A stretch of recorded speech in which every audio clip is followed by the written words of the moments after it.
but I do want to distinguish the difference between somebody like you and traditional chiropractic, which people have an image in their mind. Totally.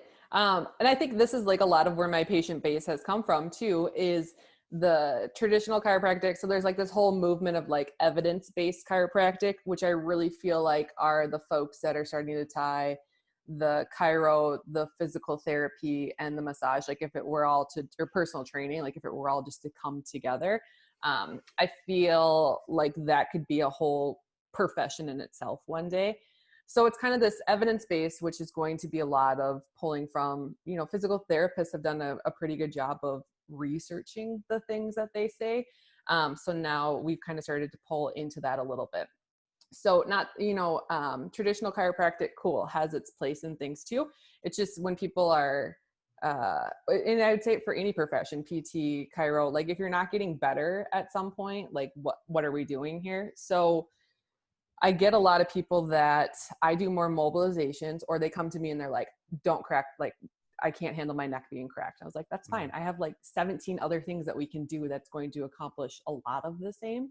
So I'm not going to force that on you.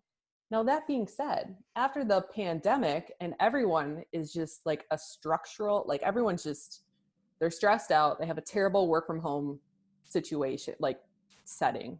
What am I trying to say? Ergonomics. Yeah. Mm-hmm.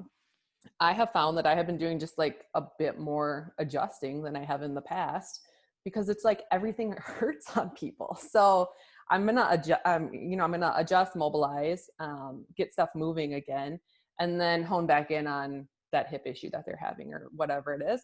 And that's been a new kind of growth, which is weird to say for a chiropractor, like, oh, I'm adjusting more. But I'm just doing it a little bit more.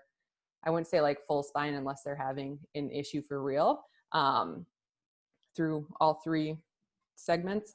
But I have become just a little bit more broad in my approach with it for the people that are coming out just feeling beat up in all ways. So that's kind of been cool too, like to go back to the basis a little bit on that, but still getting a ton of the manual therapy and the rehab to reinforce the passive movement that we've gotten.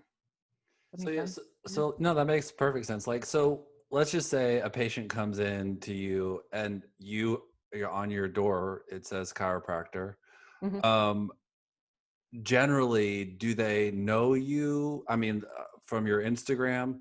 I mean, I think what Bobby's saying is that basically you, like Bobby and I are both kind of fighting it. Like, yes, we are chiropractors. I know, snapping necks and cashing checks. Yes. But it would be really good if we could teach your hips to hinge a little bit. You know what I mean? So do you find that transition from traditional, you know, I see that you're a chiropractor. And in my head, a chiropractor means snapping necks and cashing checks. How do you get, or is it easier for you being Dr. Katie Clare on Instagram to get to, we need to give you some active care? I would say easier, yes. But I've also built my practice where I was segueing and missed it, was that people come in and they're like, oh, I heard that you aren't going to crack my neck. Like, cool. You know, like someone has sent them in already. Like she's not your normal chiro. So that's a cool spot to be. And then a lot of people that do find me through Instagram that have like not the super crazy cases, but the cases that they just needed to find someone, like, I'm here because you seem different. And I'm like, yep, perfect. Let's do this. So I don't get a ton of people coming in, and it's also my website, my social media, who's sending them in. Like, people aren't coming in thinking that I'm traditional chiropractic either. A lot of times they're kind of confused. They're like, so what are you? It's very obvious what I am, like, you know, marketing wise. So like, yeah, but what is your response to like when someone's like, what are you? You're like, I'm different. Or like, what is your response to something like that? Like, it's my first visit with you. Yeah.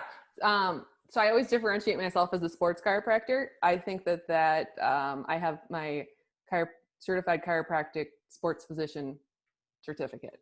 So more, you know, postdoctorate schooling on that. And that brings me to the realm to say sports chiropractor. And then people are like, well, what's the difference there? And I launch into a lot of, you know, sports injuries are a lot of musculoskeletal tendinitis, tendinopathies, sprain strains, overuse. And that kind of gets that conversation going.